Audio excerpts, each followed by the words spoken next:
कभी रात को 2 बजे अकेले बैठे हुए तुमने ये सवाल खुद से पूछा है, मैं यहां क्यों हूं? मेरा पर्पस क्या है? या फिर तुम बस मंडे का अलार्म सेट करके सो गए? सोचो, अगर कल सुबह तुम्हें पैसे की टेंशन ना हो, लोगों का प्रेशर ना हो, कंपैरिजन ना हो, तो तुम क्या करते? Welcome back. आज हम बात करने वाले हैं एक ऐसी जापानीज फिलॉसफी की जो सिर्फ मोटिवेशन नहीं है, ये एक ब्लूप्रिंट है लाइफ डिजाइन करने का। इसका नाम है इकिगाई, रीजन फॉर बीइंग। और अगर तुमने इस कॉन्सेप्ट को डीपली समझ लिया तो शायद तुम मंडे से डरना बंद कर दोगे।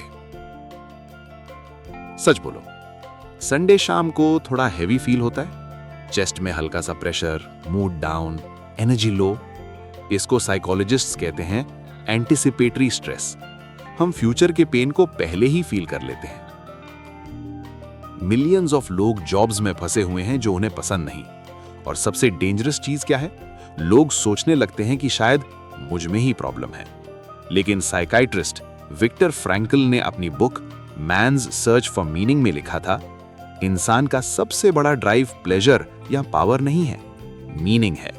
जब मीनिंग चला जाता है तो छोटी प्रॉब्लम भी अनबेरेबल लगती है। पैसे की कमी से ज्यादा लोग पर्पस की कमी से टूटते हैं। इकिगाई का मतलब होता है सुबह उठने का रीजन।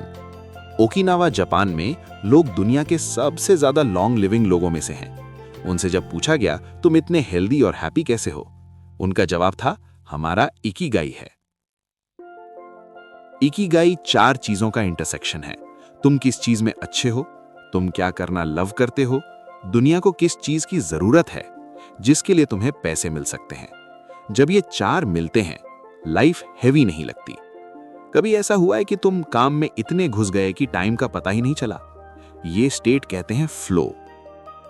साइकोलॉजिस्ट मिहाई सिक्सजेंटमिहाई ने इस कॉन्सेप्ट को पॉपुलर बनाया। फ्लो तब होता है जब स्किल और चैलेंज मैच करें, क्लियर गोल हो, डिस्ट्रैक्शन ना हो। इस स्टेट में सेल्फ डाउट कम हो जाता है, फोकस शार्प हो जाता है, टाइम स्लो या फास्ट फील होता है। फ्लो के बिना काम थकान देता है, फ्लो के साथ वही काम एनर्जी देता है। इकिगाई तुम्हें फ्लो में रहने का सिस्टम देता है। सब लोग बोलते हैं वीकनेसेस पे काम करो, लेकिन पॉजिटिव साइकोलॉजी के फादर मार्टिन सेलिगमैन कहते हैं स्ट्रेंथ्स पे फोकस करो। क्यों? क्योंकि नेचुरल टैलेंट कम एनर्जी लेता है।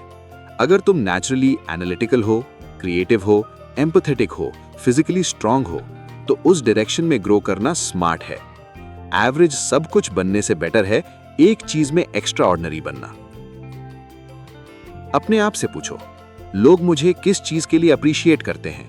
कौन सी एक्टिविटी मेरे लिए इजी है जो दूसरों को टफ लगती है? वही हिंट है। लव का मतलब सिर्फ एक्साइटमेंट नहीं होता। लव का मतलब है प्रोसेस एंजॉय करना। एग्जाम्पल, तुम YouTube करना चाहते हो, लेकिन क्या तुम स्क्रिप्ट लिखना एंजॉय करते हो, एडिटिंग, कैमरा के सामने बोलना, या तुम सिर्फ फेम चाहते हो? अगर तुम प्रोसेस से प्यार नहीं करते तो सक्सेस भी पनिशमेंट लगेगी। हर काम में 20% बोरिंग पार्ट होता है। क्वेश्चन है, क्या तुम 80% के लिए 20% टॉलरेट कर सकते हो? पैशन अलोन इनफ नहीं है। अगर तुम्हें बस गेमिंग पसंद है लेकिन कोई वैल्यू क्रिएट नहीं हो रही, तो वो हॉबी है, इकिगाई नहीं। सोसाइटी एक मशीन है, कोई कचरा उठाता है, कोई रोड बनाता है, कोई पढ़ाता है, सब इंपॉर्टेंट है। पर्पस तब बॉर्न होता है जब तुम्हारी स्किल किसी और का प्रॉब्लम सॉल्व करे। अपने आप से पूछो, लोग किस प्रॉब्लम से स्ट्रगल कर रहे हैं? मैं कौन सी स्किल से हेल्प कर सकता हूं? कंट्रीब्यूशन से ही प्राइड आता है। चलो अनकंफर्टेबल बात करते हैं। मनी मैटर करता है। स्पिरिचुअल होना अलग बात है, बिल्स पे करना अलग। पैसे के बिना पैशन सरवाइव नहीं करता।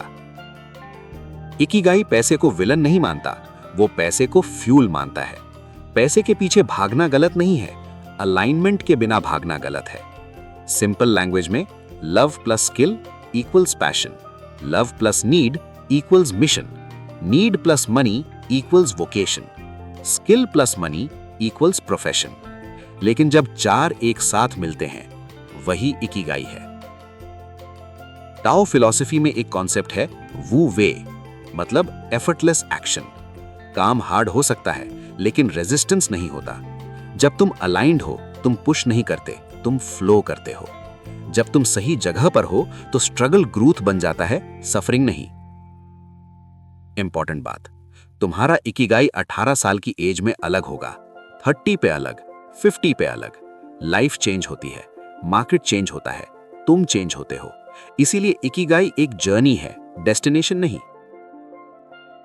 अभी लिखो 3 चीजें जिसमें मैं नेचुरली अच्छा हूं, 3 चीजें जो मुझे जेन्युइनली पसंद है, 3 प्रॉब्लम्स जो लोग फेस कर रहे हैं, 3 स्किल्स जिनके लिए मुझे पैसे मिल सकते हैं। ओवरलैप देखो, वही स्टार्टिंग पॉइंट है। अगर तुम अभी जॉब में फंसे हुए हो, क्विट करने की जरूरत नहीं। पहले क्लैरिटी लाओ, स्मॉल स्टेप्स लो, स्किल बिल्ड करो, माइंडसेट शिफ्ट करो। याद रखो विक्टर फ्रैंकल का कोट, जब हम सिचुएशन चेंज नहीं कर सकते तो हम खुद को चेंज कर सकते हैं। पर्पस मिलता नहीं, डिजाइन किया जाता है, और डिजाइन ऑनेस्टी से शुरू होता है। तो आज रात ये सवाल पूछो, कल सुबह उठने का रीजन क्या है? अगर जवाब वीक है तो शायद तुम्हें अपना इकिगाई ढूंढने का वक्त आ गया है। मिलते हैं नेक्स्ट वीडियो में।